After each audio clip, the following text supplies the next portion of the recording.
자력의 법칙이다. 자력의 법칙. 여러분이 어떤 사람인가에 따라서 여러분 주위에 어떤 사람들이 모일지가 결정이 된다라고 하는 것입니다. 핵심은 여러분이 어떤 사람이냐 하는 거죠. 여러분이 어떤 사람이냐. 흔히 이제 끼리끼리 모인다. flock together. 끼리끼리 모인다. 그러는데 인물은 인물을 알아본다. 그러잖아요. 그러니까 이게 끌어당김의 법칙인데 자력의 법칙. 이 자석과 자석이 이렇게 끌어당기는 것 마냥 코드가 맞는 사람들끼리 어울리게 된다는 거죠. 결국에 가서는 그거를 이제 리더십의 법칙에서는 사전에 그것을 인지하고 서로 뜻이 안 맞는 사람은 언젠가는 헤어지게 되어 있습니다. 사업을 하든지 아니면은 비공식적인 만남을 갖더라도 친구지간도 그런 것 같아요. 친구 간에도 뭐 30년 지기, 뭐 40년 지기, 50년 지기라고 해도 서로 간에 그 뜻이 안 맞으면은 결국에 가서는 이제 헤어지는 거죠. 뭐 너 안 만나면 뭐 내가 못 사는 것도 아니고 이러면서 결국에 가서는 이제 헤어지게 되는데 부부간에도 헤어지잖아요. 부부간에도 그러니까 요즘에 이제 그게 사회 문제가 됐는데 황혼 이혼이라는 것이 이제 사회 문제가 됐는데 조금 더 살면은 이제 죽을 때가 다 됐는데 그런 사람들이 왜 이혼을 할까? 그 이해를 못하는 사람들이 많은 것 같아요. 근데 실제 당사자들은 아주 심각한 문제고 우리가 이 리더십의 원리에 따라서 생각을 해보면은 결국에 와서는 뜻이 안 맞게 되면은 같이 존재할 수가 없는 거죠. 그러니까 여러분이 어떤 사람이냐, 어떤 성격을 가지고 있고 어떤 태도를 가지고 또 어떤 삶의 모습을 가지고 있느냐에 따라서 주변의 사람들이 결정된다는 거예요. 사람이 인생을 살다 보면은 꼭 조직 생활을 하지 않더라도 비공식적인 만남을 하더라도 사람과 사람이 만나게 되죠. 물론 이제 사람을 피해 다니는 사람도 있습니다. 우울증에 걸려가지고 대인 공포증, 대인 기피증이라고 그러나요? 사람을 만나지 않는 사람, 뭐 혼술 문화, 혼밥 문화 이래서 사람을 만나지 않는다고는 하더라도 그렇다고 해도 결국에선 또 사람을 만나게 됐어요. 언젠가는 또 어느 곳에서든지 사람을 만나게 돼 있는데 우리가 이제 여기서 말하고자 하는 것은 이제 리더와 리더십인데 이 유능한 리더가 되기 위해서는 조직을 탁월하게 이끌어가는 유능한 리더가 되기 위해서는 항상 그 인재를 찾아야 된다는 거죠. 인재를 찾아다녀야 된다. 그래서 머릿속으로 구상을 해본단 말이에요. 이번에 이 팀을 결성을 해서 무슨 일을 하는데 여기에 필요한 사람들이 누굴까? 예를 들어서 이제 그 종교단체, 이제 교회를 예로 한번 들어보면 교회 같은 데에서도 요번에 이제 중고등부 학생들을 위해서 무슨 행사를 진행하는데 여기에는 어떤 사람이 적합할 것인가? 그리고 실무적인 일은 누가 하며 뭐 광고는 누가 담당하고 뭐 이런 식으로 기획을 하게 되잖아요. 그러니까 회사나 영리단체 같은 데서는 굉장히 관심이 많은 거죠, 사실은.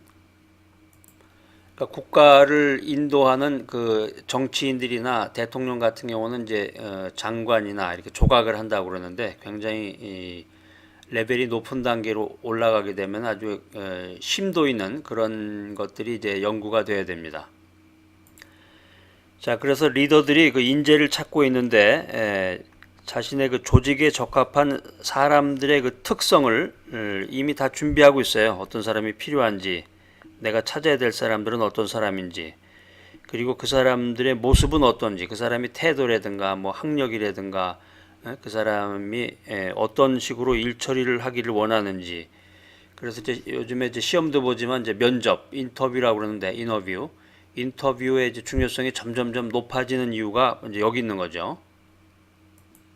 그래서 요즘도 그러는지 모르겠는데 예전에는 그래서 그 점술가 점쟁이라고 그러는데 점쟁이를 옆에다가 놓고서 그 사람을 채용할 때 그 점쟁이를 통해서 그 사람을 찾았다고 그러잖아요. 여러분은 어떻습니까? 여러분 같이 일하고자 하는 사람의 그 모습을 어떻게 생각하세요? 어떤 팀을 결성해서 일을 하고자 한다. 어떤 프로젝트를 진행한다. 그랬는데 그 사람이 그냥 적극적이길 원하십니까? 아니면은 수동적이길 원하십니까? 아니면 진취적인 그런 그 창의적인 마인드를 갖기를 원하십니까? 아니면 그냥 시키는 대로만 야 시키는 대로 해라 이리 와, 저리 가, 몇 시 와, 그러면 그대로 하기를 원하는지, 나이가 젊은 사람을 원하는지, 아니면 노련한 사람을 원하는지. 여러분 한번 하던 일을 잠시 멈추고 여러분이 어떤 특성을 가진 사람들을 받아들이기를 원하는지 한번 이렇게 종이에다 한번 적어 보세요. 나는 뭐 리더도 아니고 제가 정치인 할 것도 아니고 제가 뭐 어느 세월에 대통령이 돼서 뭐 조각을 하겠습니까? 이러지 마시고 예를 들면 이게 적용이란 말이에요. 응용. 이 원리를 배우게 되면은 리더와 리더십의 원리를 배우게 되면은 모든 인생살이와 사회활동 그다음에 모든 실생활에서 응용이 가능하단 말이에요. 예를 들면 어떤 젊은 여자가 남편감을 찾는다. 이것도 여기서 찾아볼 수가 있는 거죠. 이걸 응용하게 되면 그런 것을 바로 적용해 볼 수가 있는 거고, 학생이 어떤 선생님을 찾는다, 멘토를 찾는다, 내 인생의 멘토를 찾고자 한다. 이것도 여기서 지금 이제 말씀드리는 그 리더십의 원리에서 응용이 가능한 거예요. 얼마든지 응용이. 자, 여러분이 이제 그 팀장이 돼가지고 그 팀원들을 이제 선출하게 됐을 때 그 팀에 어떤 특성을 가진 사람들이 있었으면 좋을지 그것을 이제 여러분들이 종이에다가 이제 목록을 작성해 가지고 구체적으로 가상의 이름, 뭐 실제 인물의 이름이 들어갈 수도 있겠지만 가상의 인물과 그 특성을 이제 적어봤는데 여러분들이 원하는 사람을 이렇게 끌어당길 수 있도록 해주는 거, 리크루터라고 그러는데 그 사람 이렇게 끌어당기게 해주는 거, 뭐 쉽게 얘기하면 이제 매력이라고도 할 수 있겠는데 그 사람들이 여러분이 원하는 그런 특성을 갖고 있도록 결정해주는 게 뭡니까? 그거는 여러분이 어떤 사람을 끌어당기는가를 결정하는 게 여러분이 원하는 게 무엇이냐 여기 따라 결정되는 게 아니란 말이에요. 여러분이 원하는 것이 무엇이냐에 따라서 결정되는 게 아니라 여러분 자신이 어떤 사람이냐, 여러분이 어떤 사람이냐 거기에 따라서 결정된다는 거예요. 아까 제 젊은 미혼 남녀 결혼하는 문제 잠깐 얘기를 했는데 바로 적용이 되잖아요. 어떤 여자가 미혼 여자가 처녀가 좋은 신랑감을 찾으려고 한다. 그랬을 때 그 젊은 처자, 젊은 여자가 어떤 모습이냐, 그 젊은 여자가 어떤 사람이냐에 따라서 결정된다는 거죠. 그 사람은 뭐 그림의 떡으로 그냥 뭐 눈이 높다고 그러는데 눈이 높아가지고 좋은 사람만 찾으면 뭐 하겠어요.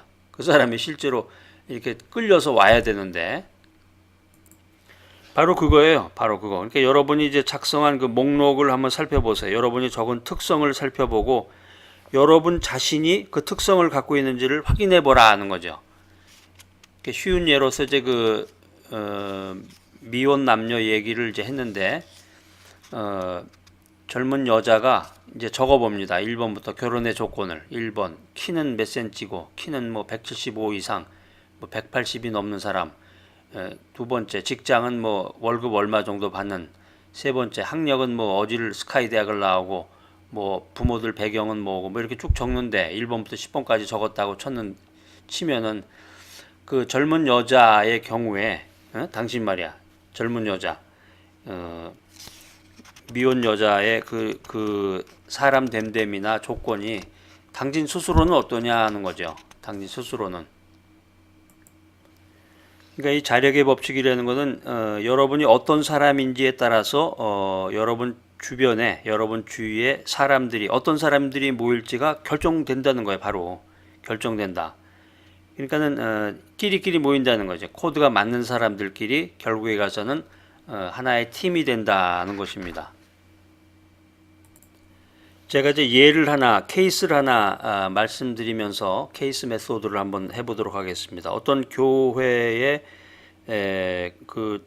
존경받는 분이 하나 있었는데 음악가가 그분이 이제 피아노 같은 악기도 연주하면서 아주 노래를 잘했어요. 테너로서 이제 좋은 음성을 가지고 음악가로서 이제 이렇게 교회에서 봉사를 많이 했는데 그 교회를 이렇게 가만히 살펴보니까 유독 그 교회에 뛰어난 음악가들이 뮤지션들이 많은 거예요.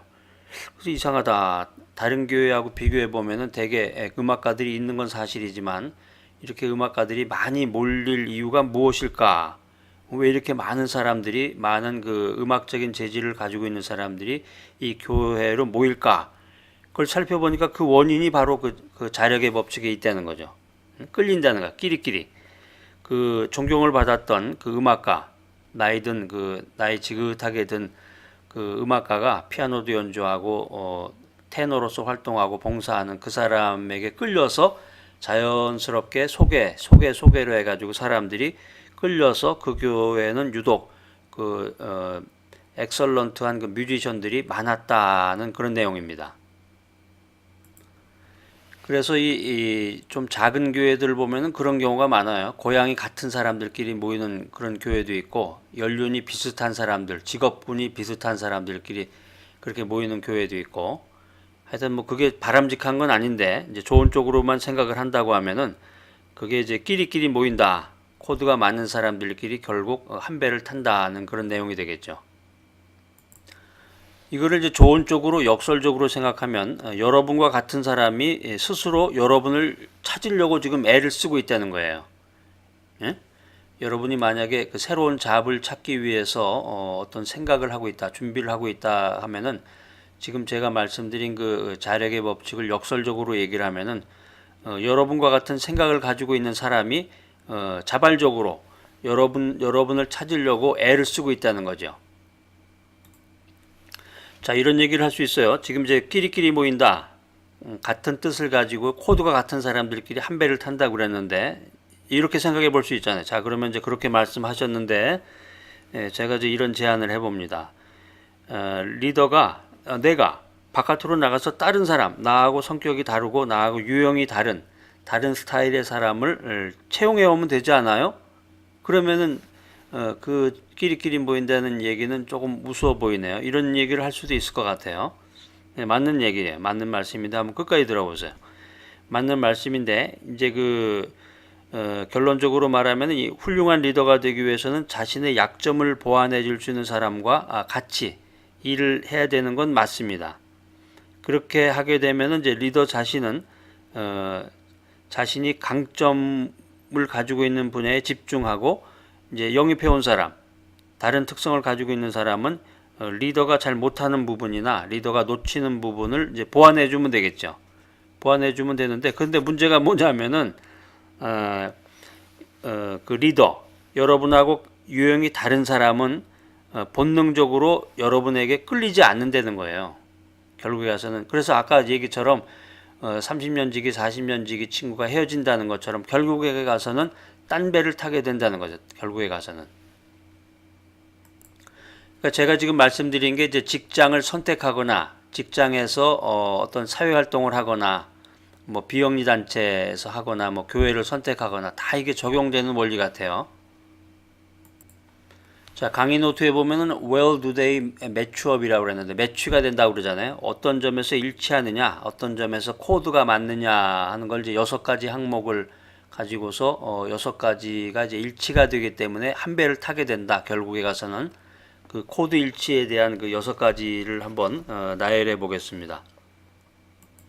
첫 번째는 이제 attitude죠. 태도인데 지금까지 보면은 대체적으로 보면은 긍정적인 사람과 부정적인 사람이 한 배를 타는 경우가 힘들어요. 없다기보다는 쉽지 않죠. 그러니까 긍정적인 사람은 이 삶을 계속되는 기회 또 흥미있는 도전이라고 생각하는 반면에 부정적인 사람은 불평불만만 하면서 인생이라는 것이 지금 사회활동이 우리가 지금 하고 있는 이 일이 아주 힘들고 어렵다 계속 불평만 한다 그러면은 이게 쉽겠습니까? 그러니까 부정적인 말을 하는 사람하고는 이제 일하기가 쉽지 않죠. 뭐든지 하는데 이제 자꾸 그냥 그 불평만 늘어놓고 부정적인 것만 이야기하면서 자꾸 딴지를 걸게 되면은 이게 일 처리하기에도 시간이 부족한데 쉽지는 않은 것으로 생각이 됩니다. 그래서 리더 이전에 이제 사회활동을 하고 인생을 열심히 살기 위해서는 긍정 마인드로 무장하는 것이 좋습니다.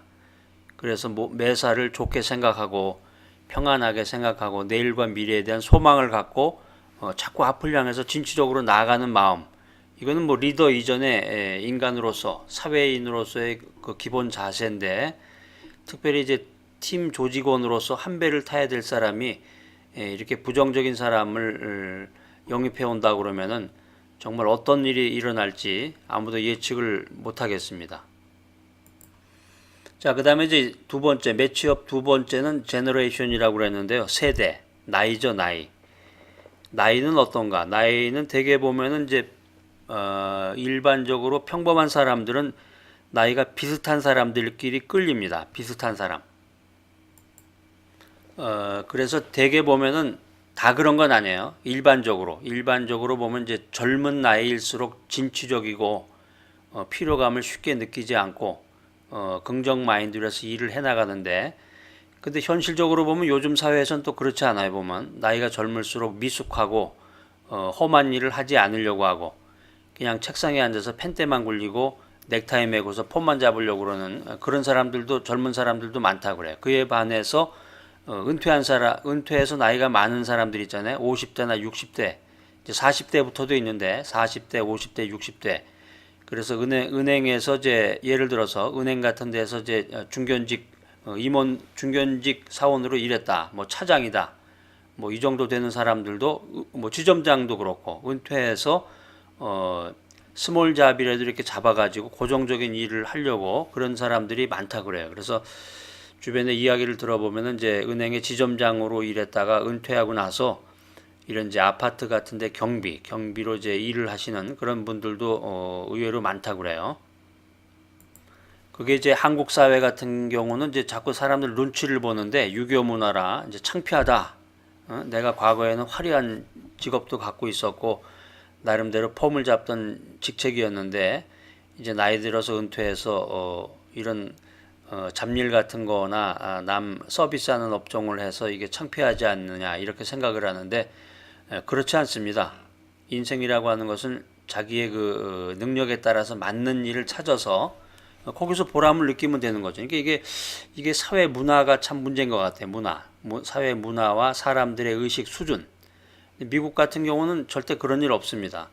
자기가 하는 일, 그러니까 이제 파트타임 잡이라고 그래서 풀타임이 아니라 파트타임으로 일을 하는 경우가 많고, 이제 은퇴를 해서 보통 이제 65세에서 70세 정도 사이에 은퇴를 하는데 늦게 할수록 연금이 많이 나와요.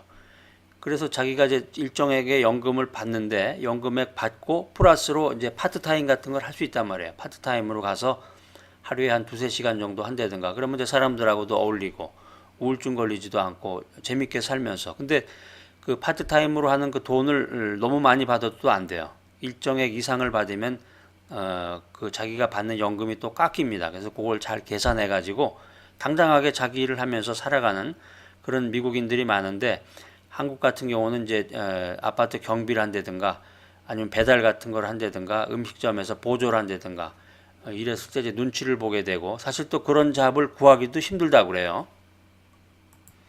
아무튼 두 번째에서 이제 나이인데, 나이가 비슷한 사람들끼리 끌리는 경우가 많고, 대개 이제 직장 같은 경우는 그래서 이제 젊은 사람들을 많이 채용을 하는 거죠. 왜 그러냐면은 직장 상사가 직장의 팀장이나 리더가 자기보다 나이가 많은 사람을 영입했을 경우에 불편하단 말이에요. 이게 유교 문화권이라 불편하단 말이에요. 근데 요즘에는 이제 그게 조금 해소되는 경우도 있긴 한데, 그런 한계점을 이제 극복을 해야 되겠습니다. 그래서 최근 들어서 한 가지 좀 획기적인 뉴스 중에 하나는 이 한국의 이제 공무원들이 이제 나이 제한이 없어졌잖아요.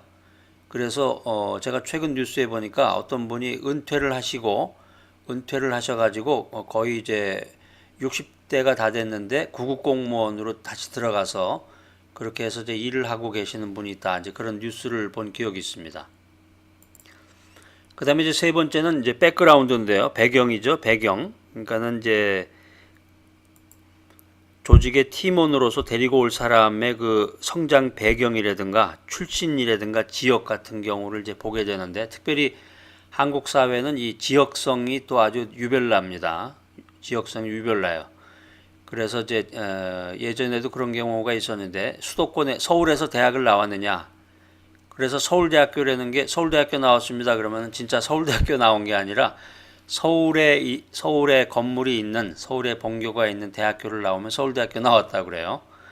그래서 수도권 최소한도 수도권에서 경기도나 이렇게 서울에서 가까운 데서 대학교를 나와야 그래도 이제 직장에 취직할 수가 있다. 뭐 이런 얘기를 한 적도 있는데 요즘은 이제 많이 바뀌었겠죠.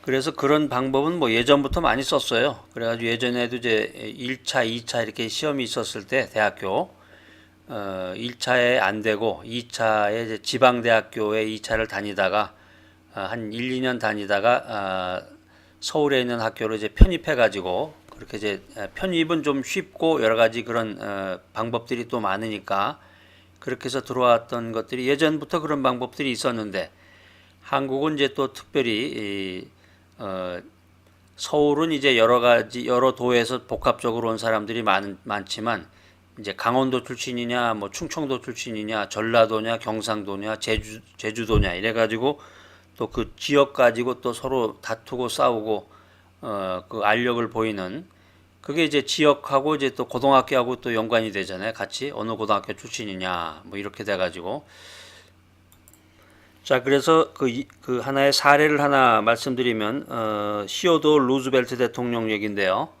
이 루즈벨트 대통령이 두 사람이 있다고 말씀을 드린 것 같아요. 제가 그 직관의 법칙에서 자세한 말씀을 드렸는데 그 시어도 루즈벨트가 있고 이제 프랭클린 루즈벨트가 있다. 그래서 거기에 대해서 제가 자세한 그 연구한 것을 말씀드린 기억이 나는데 한번 관심 있는 분들은 이제 그 직관의 법칙에서 참고를 해주시고 자 여기 이제 시어도 루즈벨트 대통령 나옵니다. 시어도 루즈벨트 대통령이 이제 그 1858년생이네요. 1858년생. 그래가지고 이분은 주로 이제 20세기 초에 활동을 하게 됩니다. 1900년도 초, 20세기 초에 이제 그런 여러 가지 활동을 하는데 이분의 그 주요 경력 중에 하나가 이제 그 스페인과 미국 간의 그 전쟁에서 기병대 활동을 해요. 이분이 기병대 활동을 하는데 이 시어도 루즈벨트 대통령이 그 팀원을 뽑게 됩니다. 팀원을. 그래서 이제 자신이 직접 자신의 그 자원병 중대 대원들을 뽑았는데 이 그때 당시 그 시어도 루즈벨트 대통령이 뽑았던 이 기병 대원들의 그 이 백그라운드가 아주 특이하다는 거죠. 이게 두 그룹으로 이제 나눠서 주로 뽑았는데 두 그룹으로 이제 A 그룹은 주로 이제 북동부의 부유한 귀족층을 뽑았어요. A 그룹은 그다음에 다른 이제 B 그룹은 그 서부 황야의 카우보이들을 뽑았다는 거예요. 이것도 좀 이상하잖아요. 되게 끼리끼리 모인다. 끼리끼리 한 배를 타고 코드가 맞는 사람들끼리 한 배를 탄다고 그랬는데 이게 전혀 다른데 동부와 이제 서부의 배경을 가진 그리고 이제 출신도 다르고 이게 왜 그랬을까 하고 보니까 이 시어도 루즈벨트 대통령 자신이 이 부유한 귀족 가정에서 태어났고 이 뉴요커예요. 이분이 하버드 대학교에서 교육을 받은 이 뉴요커였는데 나중에 성장 과정에서 나중에 이 서부의 다코타스에서 카우보이 활동을 했다고 그래요. 카우보이야 이 야생동물 사냥꾼으로 활동을 했다고 그래요. 그러니까 이 시어도 루즈벨트 대통령이 이 동부와 서부에서 모두 이 강인한 인상을 보이면서 진실된 리더로서의 그런 길을 걸어갔기 때문에 그 결과 이 동부와 서부의 전혀 다른 배경을 가진 사람들을 채용하게 됐다라고 하는 거죠. 이 배경에서. 자, 그다음 네 번째는 뭡니까? 네 번째는 이제 밸류인데 가치관이죠. 가치관. 그러니까 이 사람들이 보통 자기와 비슷한 가치관을 가진 사람들을 찾고 또 비슷한 가치관을 가진 사람들끼리 끌린다는 거예요. 자, 케이스 메소드입니다. 이 케네디 대통령 여러분 잘 아시죠? 존 F 케네디. 케네디 대통령이 이 1960년도에 선거에 당선이 됐는데 아주 오래됐네. 1960년도네요. 1960년도에 선거에 당선된 다음에 이제 그 사람 주변에 사람들이 모인단 말이에요. 우리가 이제 원리를 배웠으니까 법칙을 배웠으니까 그 법칙대로 쭉 나열을 해보는 거야 이게. 케네디 대통령이 리더로서 당선이 됐다. 그러면 그 케네디 대통령 그 사람과 비슷한 취향의 사람들이 모인다고 그랬잖아요. 끼리끼리. 예? 근데 이 케네디 대통령의 가치관은 뭐냐면은 젊은 이상주의였단 말이에요. 젊은 이상주의.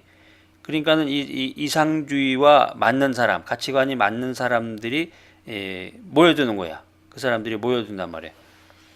이 케네디 대통령이 했던 그 유명한 연설이 있잖아요. 국가가 당신을 위해서 무엇을 해줄 수 있는지 묻지 말고 또 뭐죠? 여러분이 국가를 위해서 무엇을 할 수 있는지 물어봐라. 뭐 이런 연설을 했잖아요. 이렇게 했을 때 이 수천 명의 이상주의자들이 케네디의 그 도전에 응답하기 위해서 자원해서 모였다는 거예요. 그러니까 가치관이 같으면 끌린다는 거죠. 같은 가치관이 있는 사람들이 한 배를 탄다는 얘기고, 그 다음에 우리가 이제 아돌프 히틀러 한번 생각해봐요. 아돌프 히틀러도 참 강력한 영향력을 끼친 그런 사람 중에 하나였는데 악한 영향이죠. 악랄한 악한 영향력. 그러니까 한마디로 얘기하면 이 아돌프 히틀러는 이제 병든 가치관, 잘못된 삐뚤어진 가치관을 가지고 있던 사람인데, 그러니까 이 사람 주변에 그런 사람들이 모여든단 말이에요. 잘못된 가치관, 삐뚤어진 가치관. 그러니까 여러분들이 올바른 인생관과 가치관 또 리더십의 그 영향력을 발휘하지 않으면 여러분 주변에 잘못된 사람들이 모인다는 거죠. 여러분이 올바로 서 있으면은 여러분과 같은 사람들이 모여드는 거예요. 여러분이 여러분을 아실 거 아니야. 응? 여러분의 정체가 뭡니까? 응? 여러분이 내가 내 자신을 알 거 아니야. 내 인격이라든가 내 가치관이라든가 내 삶의 모습이라든가 거기에 맞는 사람들이 여러분에게 끌려온다는 거예요. 응? 자, 보세요. 아돌프 히틀러 같은 경우도 게슈타포의 창설자였던 그 괴링이라는 사람 잘 아실 거예요 아마.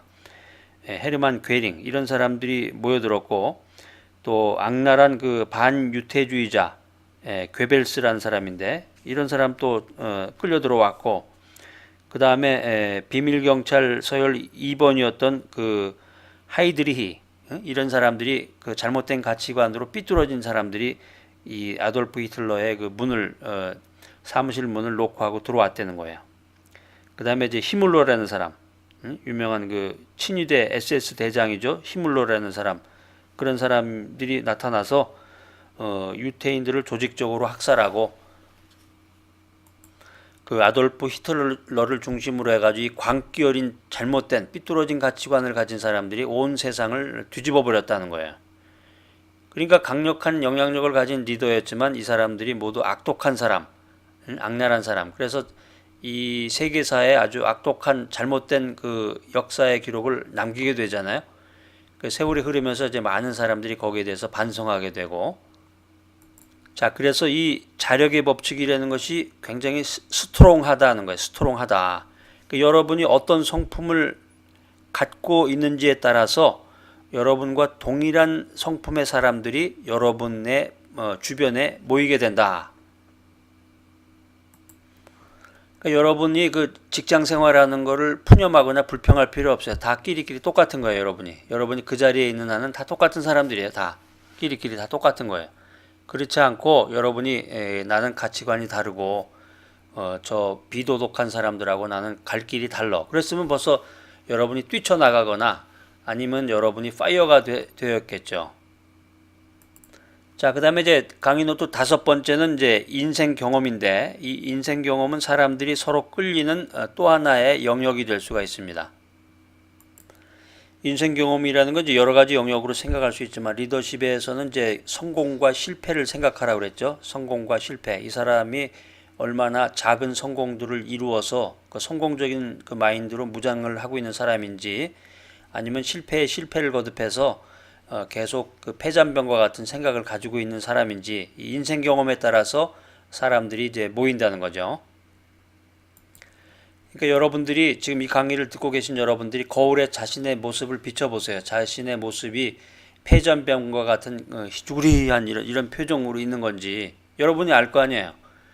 아니면 자신감이 넘치게 승리의 트럼펫을 불 수 있는, 막 승리의 트럼펫을 불려고 하는 그런 자신감 있는 모습인지, 그 모습에 따라서 여러분과 같은 그런 인생 경험을 가진 사람들이 모인단 말이에요. 자, 마지막 6번째는 이제 리더십의 능력입니다. 그래서 여러분이 끌어당기는 사람들은 여러분 자신과 비슷한 그 수준을 가지고 있는 사람이라는 거죠. 그 사람들은 본능적으로 자기보다 더 강한 사람을 따르게 마련인데, 근데 동시에 자기랑 비슷한 사람에게 끌려간다는 거예요. 그러니까 쉽게 얘기하면 자기와 같은 성향의 사람인데 거기서 자기보다 레벨이 높은 사람, 그런 사람을 이제 찾는다고 생각하면 좋겠네요. 그러니까 사람은 사람끼리 끌리고 당기는데 비슷한 성향의 사람들끼리 모인다는 거죠. 비슷한 성향의 사람들끼리 모이는데 6가지로 그걸 한번 구분해 봤는데요. 태도나 성격, 그다음에 두 번째는 이제 나이, 세 번째는 이제 배경, 성장 배경이라든가 출신과 지역, 환경, 그다음에 네 번째는 이제 가치관, 밸류, 가치관이고, 그다음에 다섯 번째는 이제 인생의 경험들, 성공을 많이 한 사람이냐, 실패만 경험한 사람이냐, 고난과 좌절 가운데 있는 사람이냐, 아니면 행복감으로 충만된 사람이냐. 그다음에 여섯 번째는 이제 리더십의 능력이 되겠습니다. 자, 그래서 이 자력의 법칙이라는 것을 통해서 역사가 바뀐다는 거예요. 역사가 바뀐다. 이 생생한 그 케이스를 한번 여러분에게 한번 들려드릴 텐데요. 남북 전쟁 당시에 이 지휘관들 문제예요. 장군들. 그래서 남부 소속의 주들이 연방에서 탈퇴하니까 이 장군, 제너럴 중에 대다수가 어느 쪽을 택해야 되느냐, 여기 우왕좌왕 하는 경우가 있었어요. 우왕좌왕하면서 어디를 택해야 되느냐. 그래서 사람들이 쳐다본 게 뭐냐면 리 장군이라는 사람이에요. 리 장군, 로버트 리, L-E인데요. 미국의 리라는 성이 또 많더라고요. 한국의 리랑 똑같은데.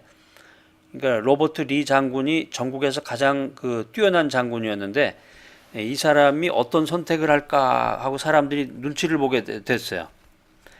그래서 링컨 대통령이 이 로버트 리 장군에게 북군의 사령관이 되어 주십시오 이렇게 제안을 한 거예요. 그랬는데 이 리 장군은 자신의 고향이 버지니아에 있기 때문에 버지니아에 총뿌리를 겨누면서 싸울 수가 없다 이렇게 생각을 하고 그 링컨 대통령의 제안을 거절을 하고 결국에 가서는 남군을 선택할 수밖에 없었죠. 그러니까 대다수의 장군들이 전부 남군으로 가게 된 거예요. 남군으로. 그래서 이때 당시에 이 자력의 법칙을 설명하면서 이때 당시에 이 리 장군이 만약에 북군을 선택했다. 그러면 많은 그 뛰어난 장군들이 리 장군과 함께 북군으로 이제 합류를 하면서 이 전쟁이 남북 전쟁이 한 5년 걸렸는데 남북 전쟁이 단축이 됐을 거다. 실제로는 역사상으로는 한 5년 걸렸는데 이 리 장군이 링컨 대통령의 제안을 받고 북군으로 만약에 갔다 그러면은 5년 걸릴 것이 한 2년 정도로 짧게 되면서 많은 사람들이 죽지 않았을 거다. 그리고 역사가 바뀌었을 텐데 하는 그런 아쉬움이 남는다는 거죠. 그러니까 여러분이 좋은 리더면 좋은 리더일수록 더 유능한 리더들이 여러분에게 오게 된다는 거예요.